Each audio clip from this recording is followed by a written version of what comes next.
A hearty hello to all you wonderful individuals. Welcome to League Unlock. Eric and Mark hanging out with you guys as we always do as the preview and hype train rolls on for the World Championship. I bet you think we were done with ranking players at this event, but psych, we got more for you.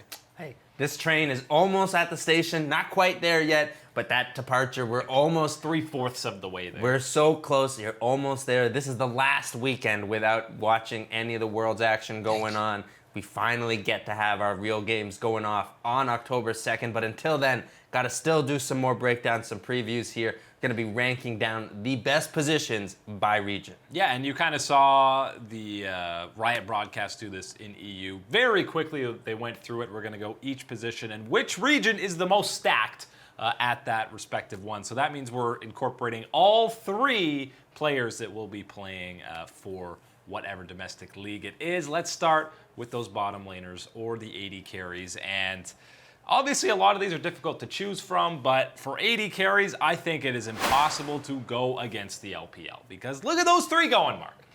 Whew, that is a lot of talent, that is a lot of kills, and that is a lot of damage coming through here, of course, from these three men leading their squads in that position from the LPL. And yeah, I think that's the important thing to remember here when you break something down like this here, is that especially in a position like the AD carry here where you're so reliant upon your partner here in the bottom lane, that does lead to strengthening out a lot of the weaknesses that you might have individually as a player or things you're not focusing on as you're doing other roles here for the team. So separating it out here though, if you're looking just purely from a damage perspective here, who's going to be there when it counts? It's always the LPL's carries. They're always there. Yeah, and I think a common thread between all three of these guys is lately, especially in the summer split, they've been the featured carry a lot of the time and most of the games for their squads. Jackie Love, we've constantly talked about how consistent he was for IG, and they have shown that they're comfortable putting him on these late scaling, hyper scaling champions. You can get the Kaisa and completely carry us in these team fights. Uzi's been the featured carry on his squad since, 2013 about, so we know all that. But the future stars here in the LPL are showing up in the bottom lane as well. Yeah, with LWX there for FPX. That's the important one to remember here again, is that yes, this was very much so here from kind of the Western perspective, of course, is the hype around Doing B and everything that he brings to the team as well here. You still get some hype up in the top side with Gimgoon, but really it is all about LWX and the type of damage and performances that he's brought to the table, absolutely recognized by the LPL here, getting to that second spot in the MVP voting here. Certainly is one of the players you got to be watching here. And again, it is that idea of, you do know Uzi because he's been on this world stage at this top level for such a long time. You've already gotten to know Jackie Love quite a little bit with such an impressive performance at such a young age, so early on here. But this is, I think, the time at Worlds that the rest of the world is going to get to know all about LWX and exactly how much skill he's bringing out here onto the Rift. Yeah, and I think it's so rare that we see someone go toe-to-toe, head-to-head against Uzi in back-to-back best-of series and completely dominate that matchup both times. He did that in the playoffs and in the regular season when FunPlus matched up against them, and he was doing it on some of Uzi's signature champions. Yeah, that was one of my favorite things to watch from this the whole time here again, is that this is the player that I think that you really should be taking away from here as one of these new names that you might come to love and respect here on that international stage is going to be LWX, because you're really going to love the way that he plays the game, what he sees, the hunger that he has here when he sees that opportunity open up here just the slightest bit here for himself and the rest of FPX. You know he's going in.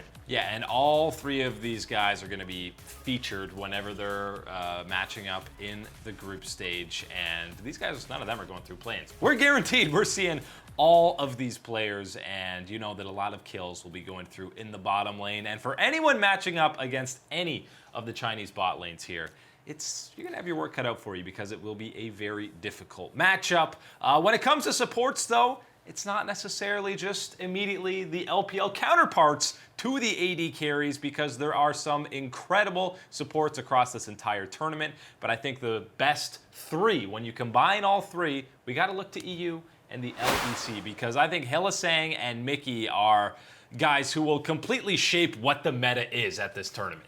Now, you're right that the initial thought would be to look, okay, well, let's just see on the flip side here of the LPL, of course, talking about how important these support counterparts are here to the success that the ADCs have, but you gotta respect what's been going on in the LEC this whole year. It's all about this region, not the LPL supports. It's this time what performances you've been getting from Mickey Hillisang, and of course, your boy, my boy, North Scary. Everybody's boy. In there. You gotta have him there with Splice as the third squad, but it is really the job that these three men have done here, and they've all done different things here, specifically for their squads and the way that they've been able to help support not only just their bottom lane partner, but the rest of the players here on this team. That is, of course, one of the major roles that they've played in here. And again, big time props to Mickey in the role that he has done with G2 and the dominance that they've had. But I really do think that he has been an incredible part in the success that the bottom lane and Perks has been able to succeed and so far achieve in this split. Yeah, and we know Mickey and Hillisang both,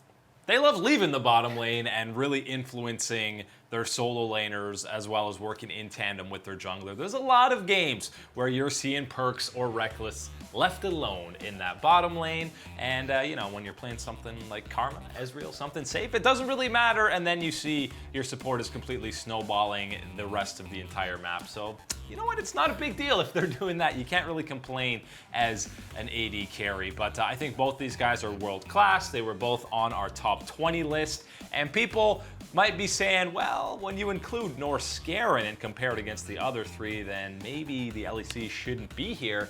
But North Scaren, there's a reason that Kabe is still looked at as one of the best AD carries in the league. It's because North Scaren was great the entire year with him. Come on, you got to put some respect on your boy North Scaren's name here and what the job that he was able to do here for Splice. This was a guy, when you were looking here at the initial start for the LEC, you were thinking, man, is he even going to be on a squad here? Ridiculous. This does not quite look out to be thinking here. We thought this was more or less, top 4, top 3 type of support here in the region.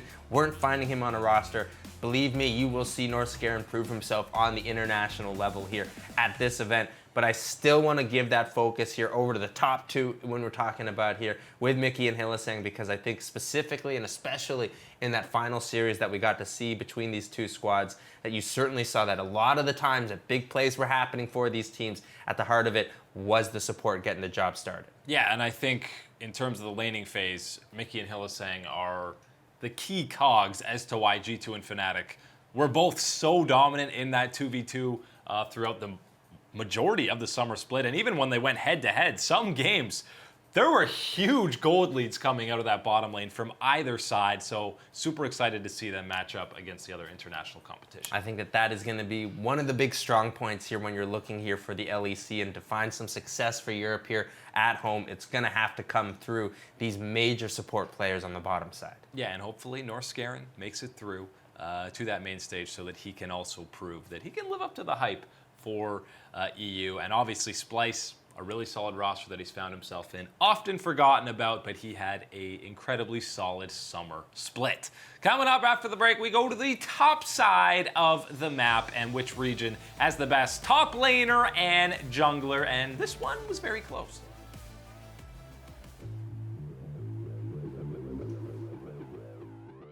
Welcome back, everybody. It is League Unlocked. That is Mark. My name's Eric. As we look at which region is the most stacked at every position, that's including all 3 members representing, and it's pretty hard because a lot of them are very close, especially the top lane. And this one might draw some ire from people because we're giving it to North America, Mark. Hey, best top laners overall for North America, and we got a good reason. We're going to explain. I'll tell you why. Because the other regions, if you look at all 3, and you have to incorporate all 3 players that are representing, they all have one member that you're kind of left thinking, they're not quite up to the same level as some of the other competition. For the LPL, the Shy and Gimgoon, they're great, incredible. But Longjing has been very underwhelming and is the main weakness for RNG. When you go to the LCK, you got Khan and you got Nuguri. Both incredible, but Doran and Sword, both been somewhat underwhelming. And it's similar for the LEC with Vizichachi. NA, they're the most consistent across the board. You're happy with all 3? This is a situation here where a lot of times you got to find a way to give something to NA here. I don't think that this one is us necessarily giving anything to NA. This is everyone else here at the tournament giving NA a little bit of that break here. But this certainly is that situation. When you're looking at this as a class project here, all 3 members here from the LCS are good students here. Everyone else, you got the 2 and then you're paired up with me as your 3rd student. That's not what you want here for the group project. Looking at this one here from NA, absolutely every single member is going to be one here pulling their weight here. Ready. They've all proven themselves internationally. And that's exactly what you love here about this. You're bringing in a lot of experience here, of course, with Impact and Huni, and even Licorice, with such a young career at this point in time, has already had quite a lot of international experience himself, has managed to do well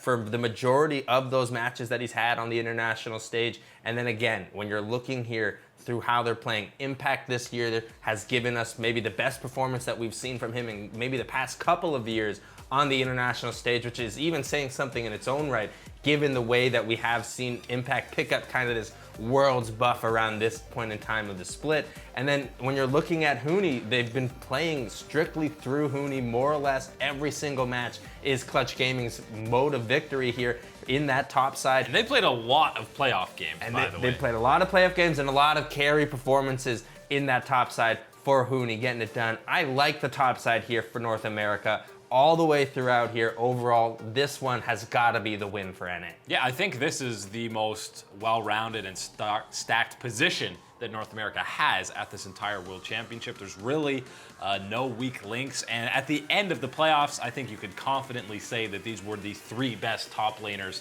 in North America throughout the summer split. When again, you're including the insane gauntlet and playoff run that Clutch went through. And that, of course, is something you do have to keep in consideration here for this type of victory for North America type of situation, is that yes, most other regions you're kind of looking through at your 3rd member here and hoping that they don't sink the rest of the ship here, but that's not the case when you're looking at these top laners for North America. It is absolutely being helped by the likes of Huni being there in that top side. The performances and carries that he's going to be able to bring to this tournament is certainly something that if you're a Clutch Gaming and a North American fan, you certainly got to be hoping to see some of those performances. And no, we are not saying that any of these 3 players are better than the Shy, are better than Nuggery, but when you look at all 3 players representing from China, from Korea, I think that NA's more well-rounded. You got to take all things into consideration here when you're looking at all the players making up that part of that role here for the region. Got to give this one to North America. This is certainly no freebie here up in the top side. This one is won through the consistency and the experience of these laners here in the top side for North America. And we know top laners can only go as far as their jungler, because better jungler wins every single game. It's the most important role in solo queue, at least, and it was one of the most difficult to pick which region had the strongest jungle pool. I think it's really close between the LEC and the LCK. Jankos and Broxa have obviously been incredible, but we got to give the edge to the LCK because Clid, Tarzan, and Canyon, that is a disgusting early game to go against. That is absolutely nasty here when you're looking through at this one. And that one feels bad here for the LEC because that's not on your own thing, anything on your own side. Reasons why you're not getting this one done. This is clearly just a different level of performance that we've been getting from the 3 junglers here in the LCK this year. At certain times, I think you could say almost any one of these 3 were the best jungler in the world in their performance at any point in time. Yes, you have had other junglers in other regions do some phenomenal work here, but these 3 guys here, all under the age of 21, coming in big time clutch here for their squads and being major reasons why they find the success that they have had this year. You have the playoff MVP, the regular season MVP, and then the man who actually led every single category in terms of the important jungle stats throughout the regular season. All 3 of these guys had incredible summer splits. Right, and one of the fantastic things here is that not only can you tell the story with just strictly the stats here, the numbers that these guys were putting up, but you can absolutely just tell anyone, send them over a highlight clip of what these guys were doing, what terrors they were doing to the other team here in the jungle so far this split, and you would be absolutely floored with the performances that they were able to come up with, what they were doing here, the length of impact that these guys had here for their squads was massive this summer. And I think that when you're looking here at a region for where you're going to find the biggest difference makers at this position, there's no better spot here than the LCK. And now, obviously, in contrast, when we did the top laners, we said they've all proven themselves internationally. Really, none of these guys have. I know Clid had the one MSI where he was the MVP of the group stage and still performed really well in the knockout rounds. But at least for Tarzan and Canyon, this is really their first actual taste, other than Rift Rivals, of international competition. So yes, they definitely have more to prove here, but that just more speaks to how dominant they've been throughout this summer split. For sure, it's been all about the regular split domination coming through from these squads, but it's going to be a nice little extra test here, a little bit of extra importance here to see on how they can respond at such a level, at such a pressure stage at this point at Worlds here. You know, I guess that part, really the question then becomes, well, how do you see a player like Canyon performing, as we have seen in certain tight situations? We have seen performances change for this jungler. So want to see that question answered even more so on the international stage. And I'm very much of the viewpoint that I don't think any team will benefit more than Damwon in going through the play-in stage, because you know they're absolutely going to decimate their way through there, and they are going to build up so much confidence coming into that group stage. And I think the young team that they are, and we've seen what can happen to their mental, if they're coming in with that positive outlook and mindset after just dumpstering everyone, they're going to be terrifying in the group stage. Yeah, and hey, knowing what type of skill gap you're expecting to see here at this point, going towards this level in the play-in tournament, it's going to be all about the difference maker in Canyon and what he's going to be able to do here. How many advantages, how many leads is he going to be able to pick up here? And I think at least in the play-in stage, it should be quite a lot of them here for him, and the rest of the Damwon squad should be feeling good. And by the way, LEC, you are absolutely no slouches in the jungle. MVP in Jankos. We've seen Broxa be the best player in the group stage at Worlds just last year. Xerxes still unproven on that international stage, but he's always right up there as a top 3 or 4 jungler in Europe. And the LPL also has some pretty damn good junglers. There are good junglers at this tournament, absolutely. This was one of the ones where it was hard to break down and do that final decision at the top there. I do want to give a shout out to Jankos. As we were talking about the 3 junglers here for the LCK, I did say that, hey, at some point these 3 guys could be all making that argument for the best jungler in the world. I think Jankos does deserve that little nod, that he is absolutely right up there. Yeah, there's a reason he was so high on a lot of people's top 20 player rankings. He got MVP. There's a lot of MVPs in the jungle at this entire tournament, just because, well, the role is very important. Jungle difference, baby. Jungle difference. That is just really the only analytics you need for any game, solo queue or professional. Hey, it doesn't matter. It is going to be all about that jungle difference here. And from what we've seen from these players here on this list, it's absolutely a lot of strong difference makers here in that position. Well, there's only one position left to go through, and coming up after the break, it is those mid laners, the most coveted and highly praised position, and maybe the most stacked position at this tournament.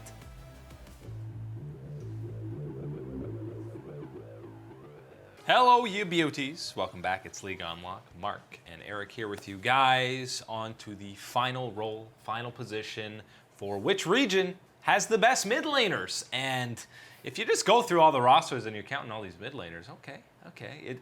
It's hard to believe you don't have 8 of them in those top 20 rankings, because this field is stacked.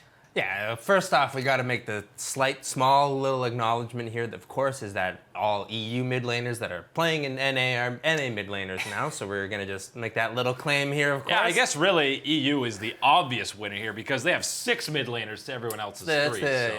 Mid lane factory is where you get them from over there in Europa. That's where everything's going on, but nope, we're going to claim them for ourselves here at this time. Not 6, I'm sorry, I misspoke. I forgot about Tanner Time. So really, it should just be Tanner Time. Demonte is the only real NA mid laner. Demonte is so American, he is so NA, that he makes the rest of them their NA mid laners as well. Yeah, he's just brought them under his wing. But actually, the region with the best mid laners, I think, has to be the LCK, just because, I mean, you look at the players going here, they were all... Chovy just was outside of our top 20 for the rankings, but he was, I mean, just outside. We're talking 21 here. I mean, players like Caps, Nemesis, and Humanoid, I think having Humanoid is really just not up to the same level as these guys, which is why the LEC is not here. The LPL, if it was Rookie of 2018, I think the LPL would very much be here with Xiaohu and Duinbi, but Mark, look at these three. Come on. You can't make an argument here against the LCK, and that says nothing about the other regions, because all other regions are bringing in good performers. They're bringing in players that have so much potential here and are now getting a shot at the international stage and pressure of Worlds here to keep trying to improve here. No. That's not what it is really here for the LCK, even with some young stars here in the likes of Showmaker and even Chovy at that point. But you're talking about the type of star power, the pressure that you're bringing in and out of lane here. These mid laners from the LCK are all the superstars that you want to be seeing at Worlds. And with Chovy and Showmaker in particular, we know that they love to dominate the laning phase. Faker, this you don't need to worry about. This is just... vintage Faker making another appearance here, and the only thing that you need to remind yourself of is that yes, vintage Faker is going to be making the appearance at Worlds, and that's what you want to be seeing. Yeah, those stats we showed for the other two was from the regular season. Faker, you didn't want to see his stats for the regular season, but his playoff numbers were absolutely insane, and that was actually a pretty large sample size because SKT played 13 games because they had to run through it all. Had to run through it all, and every single one was a treat to watch here when you're talking about the performances from the god in the mid lane Faker. And even when you're talking about that, you still had a moment like this right here where you're remember what Chovy can do. Exactly, you get the outplay here from Chovy, and I want to remind people that yes, as much as kind of this past summer that Chovy hasn't really quite gotten the attention that I think that he has at previous points in his career, I think it is important to remember that this was Chovy here, and what you're thinking with Chovy again is what he brings to you in lane. I think that right now there is nobody better as far as the in lane performance right now than Chovy. Yeah, and he's just, for such a short career, he's had such an interesting storyline from the 100 KDA to everyone saying, oh my god, this guy's the next coming of Faker. He's the best mid laner in the world. Then he wins MVP. They slump and don't win in the finals. And all of a sudden, he's the most overrated player in the history of the game. The flip-flop that people have on this guy is absolutely insane. It's crazy, but what I tell you is even more insane is the performances that I bet that he's going to be bringing to the world stage this time. And again, the real treat here, I think, for people right now, what you're talking about, is getting to watch Showmaker on the world stage. I think this is going to be absolutely a bloodbath in the early parts here, the play-in stage, and I expect him to be a major reason for it for Damwon and all the advantages and snowballing victories that they should be picking up. I think Showmaker is going to be the one to pop off, put on a show here for a lot of people, and give them that reason of why this type of new young talent here, and even with the combination of the unkillable Demon King, you've got quite the trio of power here in the mid lane for the LCK. If you don't have your jungler hanging out in the mid lane when you go up against LCK teams, you're going to be in trouble because these guys love the lane kingdom in the mid lane. Yeah, hey, but even at that point, you got to know that these mid laners will be expecting that extra pressure here on the international stage. They like the 1v2s. Exactly. They want you to bring it in because they know that they're going to find a way. Turn it around, get that counterplay, get that highlight out there up on the League of Legends subreddit. Feeling good. Yeah, they all have incredible synergy with their junglers as well. So even if it's a 2v2, good luck, Chuck, going up against any of these LCK squads because their mid laners are all terrifying. But that's it for the regional positional rankings. That's it for League Unlock. Eric and Mark, we will catch you guys on the next one.